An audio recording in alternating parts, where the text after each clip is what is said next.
1898, Nintendo was a Japanese company that produced handmade playing cards. In the 1960s, Nintendo turned to producing toys and video games and has since become one of the most influential companies in the industry, with headquarters all over the world, including in North America, which has an estimated market value of $85 billion. Hello everyone, my name is Brynleigh Benak, and the following video is a final project for Business Law, BUL3130, instructed by Professor Frank Guerra at the University of Central Florida. Well, if you haven't already guessed by my introduction and my t-shirt that I'm sporting here, my favorite company in the United States is definitely Nintendo of America. Now, I am aware that Nintendo was founded in Japan, but Nintendo of America operates as its own legal entity in the United States, making it applicable for this assignment. My relationship with Nintendo goes back to, well, before I can remember. It all started with this Game Boy Color, right here, some of you may remember it, and it was on this Game Boy Color that I started playing the very popular Pokemon series, and basically from there, my appreciation for video games and the craftsmanship behind them, from the artistic design, the soundtracks, the actual gameplay aspects, and the computer engineering it takes to improve it. I mean, we've gone from 64-bit and 8-bit pixels to now we have full-fledged video games that might as well be pieces of cinema at this point. So beyond my sheer love and appreciation for the video game industry, and specifically Nintendo's strides within it, I would really love to be CEO of Nintendo America for marketing purposes. I am currently a marketing major, and over the past few years, I have seen a significant absence, or when it was present, a significant disappointment in Nintendo's marketing techniques. They ignored large parts of their market, and then for their dominant market, which does tend to be younger children, they kind of fail in accurately targeting or sensing out what their player wants. So I think with my expertise, my developed expertise in the future, I would be able to rebrand, not necessarily rebrand, but help Nintendo kind of more accurately find its niche market, do the research as to what their different markets want and how to appeal to them, as their recent strategies and game developments have not been as accurate and enticing as in the past. One thing that Nintendo has been privy to over the years is the development of ROMs, emulators, and mods within the gaming community.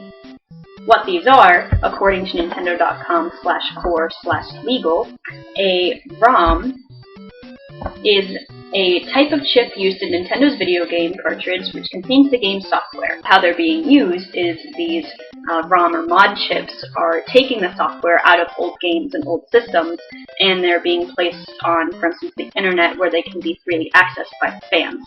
This is really handy for nostalgic players who want to play, the original Legend of Zelda, but they don't have their Nintendo Entertainment System anymore, so they just go online and download it. Obviously, this becomes an issue of breach of copyright and trademark for usage of this software. In fact, this misuse of software and information can actually be counted as a violation of the U.S. Code 1201, which is the Circumvention of Copyright Protection Systems, which states, "No person shall circumvent a technological measure that effectively controls access to a work protected under this type." Basically what this is saying is that people that are profiting from these mod softwares and putting them onto emulators, they are violating Nintendo's right to gain profit from their intellectual property, trademarks, and copyrights. But the key word there is profit from ROMs and emulators. According to a transcription of Classic Gaming, it is actually legal to distribute ROMs and emulators as long as you are not profiting, because that would imply that the original software was in fact paid for in order to rip the software out of it and reproduce it.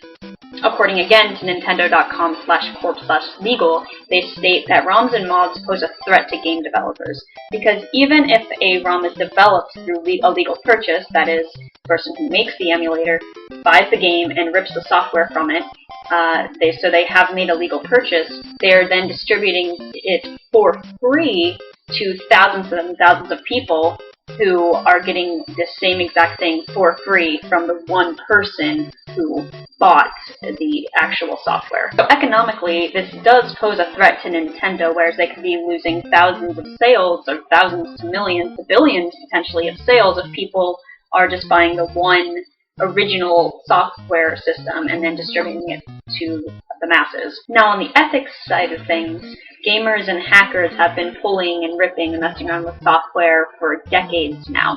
So Nintendo would have to be conscious of how it interferes with the gamers' lives and other activities and part of their own enjoyment of the game. If Nintendo isn't careful about the popularity of the exploratory aspects of purchasing new software, then they could get a very negative rep from the more hardcore gamers who enjoy that aspect of gaming.